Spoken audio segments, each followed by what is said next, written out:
Hello, everybody. Welcome back. It has been quite some time, 10 days to be exact, because I just checked my um, statistics in the YouTube Studio app, and I was wondering when was the last time I made a video, and 10 days. So I figured, hey, I don't want to hit the 2 week mark and not have made uh, another video, because there's nothing too special going on, but yeah, we're gonna be doing some co-op. Uh, just doing. I need Hogyokus because currently I am. What was that? Okay, I thought I saw a bug. I don't like bugs. I do not. Sam, I am. But yeah, we're gonna do the co-op to get Hogyokus, and as I'm doing that, we're gonna be talking about um, Can't Fear Your Own World, Volume 3. And I don't know if y'all have played the story, the most updated story portion. Um, 2 nights ago, I sat and read the rest of the story. And now I didn't read the epilogue, but I know what happens now that I've read it. So if you're not a person who likes spoilers, then I would recommend you skip most of this video. So that's just my recommendation. But what I was talking about was I'm focusing on the green strong attack character links and getting their defense up, and then eventually their stamina. Because I'm doing it for her, Unohana, who's all maxed out. So yeah. But anyways, going back to the main page here, uh, who is that? Tokunada. Tokunada. He is the main antagonist of the Can't Fear Your Own World. He's one of the noble clans. Um, the the four noble clans, yeah.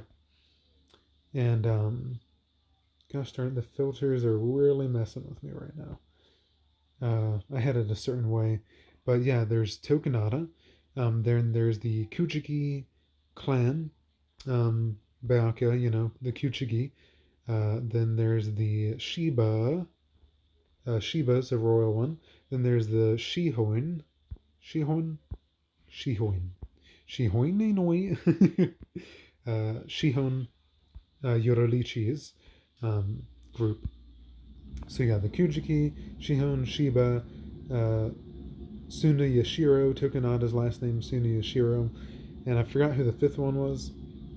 But anywho, the story, if y'all have read up on it and played, um, basically, uh, you have them in the Valley of Screams, and Tokunada is fighting Grimjow, several of the Quincy's, Candace, the Zombie Girl,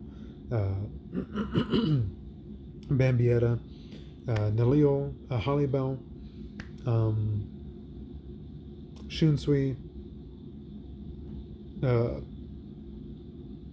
Lord have mercy, the Hollow Dude, Shinji, Ikaku, Yumachika. Like, there's a bunch of them there, is the main point. And they're all going to be fighting Tokunada as well as Hikone. And the guy's name I can never get right, which is Hikone Zanpakuto Ikadume. Ikadudume. Whatever. So they're fighting him. Kenpachi is fighting off, squaring off against Ikadume, whatever. I think. Is he? No, I got that mixed up. Hikone is fighting Kenpachi. Ikadume, whatever, is fighting Grimjow, the Quincy's, Loopy, and oh yeah, Miyuri's Dead Squad. He uses the previous Espada, the old ones. So in the book, Kenpachi's eye patch comes off. Just so y'all know. So in the summons, the eye patch does come off, or not. Well, because the summons, that banner we had that Kenpachi recently showed up in, he had an eye patch on. When he got serious fighting Hikone, he ripped that thing off. His spiritual pressure exploded. Now, what they did not tell you was Kenpachi did not release his Zanpakuto against Hikone at any point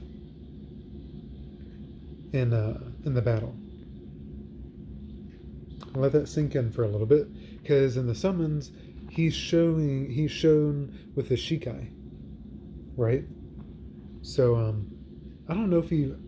I thought I remembered something in the book that he used it at some point, but point is he wanted to withhold using it fighting Hikone so he could enjoy the battle the most, because he, in his brain behind everything, he knew if he used the Shikai he would destroy Hikone, right?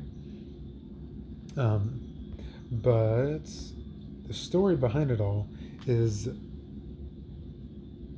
Ikudume or whatever. Back in the day, he was a hollow, whose name was ripped away by Ichibei, because as a hollow he was eating other hollows or something, and he became a Minos Grande or whatever, and he was reaching the point of having eaten too many of the hollows, and he needed to be under control. So Ichibei ripped him of his name and lost his name, and he renamed Ikudume, whatever, to name him that. And only Hikone knows his true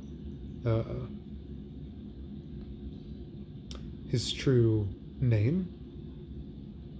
And so Ikudume is fighting the Quincy's, some of the Espada and all that, and the battle kind of goes back and forth, and eventually Ikudume wins. Or no, not Ikudume wins. He is getting beaten. And so Hikone ditches the battle with Kenpachi to save his Zanpakuto. And so there he goes running off to skip out on Kenpachi and getting to Ikudume, whatever. And he calls out, because Ikudume was gravely injured, he calls out the true name of his Zanpakuto, and that causes them to undergo a transformation. And Hikone, that's right, he undergoes somewhat of a holification of sorts, where he gets a mask, his outfit changes, becomes, I don't know, I think of it kind of a crimson, pitch black, dark, really creepy, just very dark, grim transformation, which is pretty cool. And so he combines, and his katana becomes, his sword becomes white, I believe. But point of the matter is, Hikone becomes as powerful as Aizen, and Yuhabak, I guess? I don't know. They're comparing his power level to Aizen. So he had become very, very powerful. Tokunada, as you know from the story, his Zanpakuto has the ability to copy other people's Zanpakutos that he's seen, and because he saw the surveillance tapes of the Soul Society when he was there in the past, he saw so many Zanpakuto abilities.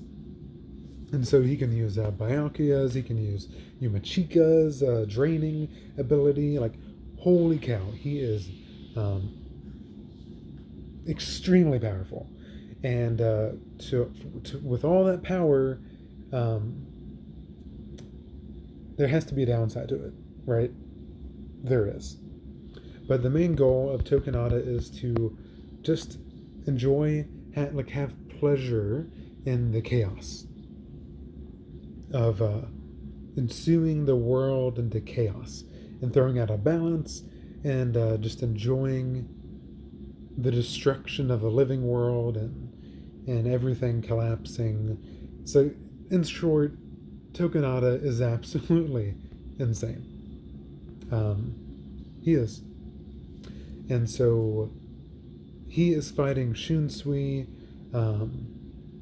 and but at the end of the story, on this game that came out, at the very end, Shunsui realizes, too late, too soon, crud. He knows Aizen's Zanpakuto ability. Hypnosis.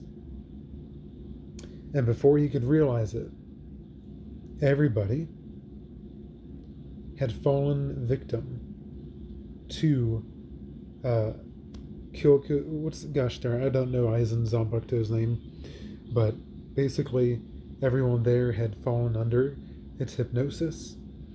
And so there are a lot of more details to the fight, but I'll jump to the chase. Hisagi is in the floating, the guy with the Reaper weapons is in the fake Soul King Palace that's floating in the Valley of the Screams. He was knocked out by Hakone. Okay, so Hisagi finally wakes up and he goes down to help out. And Shunsui pulls Hisagi into the shadows and explains the situation, Tokonata Zanpakuto's ability, and the Kyoko Suigetsu. That's Shunsui's ability, though. But you know what I mean. Excuse me. Aizen's ability. And so Hisagi has to fight with his eyes closed, and it reminds him of his training with Tozen, Kaname, the blind dude, who was his captain. And so he has a flashback, and he has a conversation with his Zanpakuto, as in the story on here, in this game. He's having trouble understanding his Zanpakuto. And he thinks his Zanpakuto wants him to kill and have bloodlust. And that's not the case. His Zanpakuto does not want the bloodlust to use Bankai. And so he tries fighting Tokonata with his eyes closed, and gosh darn it, I wish my memory was better. Something happens, and Tokonata has to run away or something.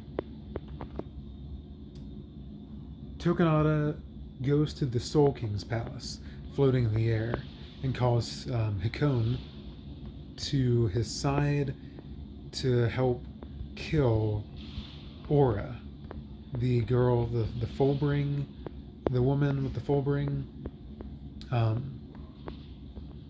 And she ends up using her ability to help fight Tokonata, because she realizes that her motherly instinct to take care of Hakone supersedes her desire to be on Tokonata's side. So Aurora is actually on the good guy's side and wants to help fight against Tokonata. And so she kind of turns the tables, and I think she injures him, but basically something bad happens and she's gravely injured. And Then he orders Hakone to come kill her. And Hisagi steps in the way. Hisagi is absolutely pissed. And he's mad because Hakone doesn't understand justice. He's just doing things because Tokunaga is telling him to do it. And I'm going to go to the home screen now. Tokunaga, Hakone, his true reason for saying he's doing the things he is because Tokunaga asks him to, is because Hakone is pushing the blame for the wrongness of what he's doing to killing people and all that bad stuff. He knows it's wrong, but in his subconscious, he's pushing the blame on Tokunaga, and he's saying, "I'm doing it because I care about what Tokunaga wants me to do, and that's all." But that's not the truth. He knows what he's doing is wrong. He's just pushing the blame on the Tokunaga. And so Tokunaga's in the palace, and Hisagi is in the is on the ground with Hakone. And in that moment of his interaction with Hakone, he comes to gosh darn it, he realizes his Zanpakuto's true purpose. But before he does, he gets bisected. I'm going to say that again. Hisagi gets bisected, cut in half by Hakone. Hakone wastes no time and chops him in half. And of course, Shinji, Shunsui, everybody around him is like, "No, what were you thinking? You're too weak. You're not like Ichigo. You're not like Kenpachi. You can't win this. Why were you reckless? Why did you let yourself die? You knew you would die." And so you think he's dead because he was chopped in half just then. But at that same moment, he awakens his Bankai, and after talking to his Zanpakuto tells him, he comes to the realization after having a flashback about Kaname that he wants to protect others and doesn't want Hakone to die. But at the same time, he doesn't want to kill. But it's about protecting others, protecting the one he cares about, which includes having control over life and death. So it turns out his Zanpakuto was actually the main heart of Zanpakuto was the chain. Not the two scythes, but the chain, which is the balance between controlling life and death.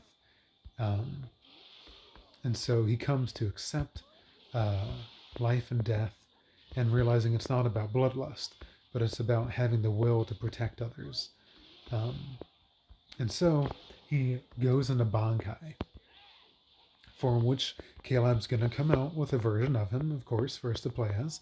And in his Bankai, there's a orb of chains that hovers in the air above the enemy, and he himself, his two scythes with the chains connected are still there, but you can see kind of a noose of chains around him, floating above him, and Hakone keeps trying to fight and kill him, and every single, he cuts off Hisagi's arm, he chops him into pieces. It's very gruesome, and he keeps getting pulled back together by the chains of his Bankai, his ability. And Hakone asks him, "Are you immortal? Is this what your Bankai does?" Because Hakone's getting really freaked out right now because he can't kill him. He tries to escape, but every time Hakone tries to escape, he gets yanked right back. The chains pull him into, so he is controlled by the chains um, as well. So Hakone's pretty freaked out. He's like, "Are you immortal?" And Hisagi's like, "I'm not immortal. Watch this." And he chops off Hakone's arm. And before Hakone can even react, Hakone's arm is pulled back and recovered as if it was nothing. And so Hakone's rejuvenating, he's regenerating. It's not a healing thing, but the chains keep pulling everything back together. No matter how many times Hakone chops up Hisagi, he's always pulled back together. And same for Hakone.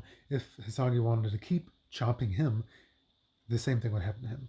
But basically, uh, Hisagi's Bankai makes it so the two of them can't escape, and they will always be mended back together no matter how many times you chop them up. But with the longer they stay in that Bankai, the more their Reiatsu decreases. And with each blow that Hakone lands, chopping up Hisagi and the Bankai, it significantly lowers each of their Reiatsu levels, until it gets to the point where they both die. So here's the kicker. In order to utilize it to be able to keep Hakone safe, he needs to release his Bankai just before complete exhaustion death. So that's what he does. He waits to the very end, and he releases his Bankai. And so then he asked a favor, please don't kill Hakone. And so they don't. But that's that. And yeah, there's a lot more to the story, but I've already been going into this video for too long, I feel. So I'll save the rest of the story for later, because that I just covered what happened to Hisagi's Bankai, how that works, and how he was fighting Hakone. Now you're probably wondering what happened to Urahara. He was kidnapped, but as you know, something happened with the Fullbringers. Aurora turned good. She was good all along. But what happened to Tsukishima? What happened to Genjo? What happened to Yukio? What happened to Tokunada? He's up in the palace, right? What is he doing? And where is Urahara? Is the question. So there's a lot of cool stuff that happened, and I'll save that for a different video. But if that's anything, guys, remember, this is Simmer over here, and I'll talk to you all next time. Ciao.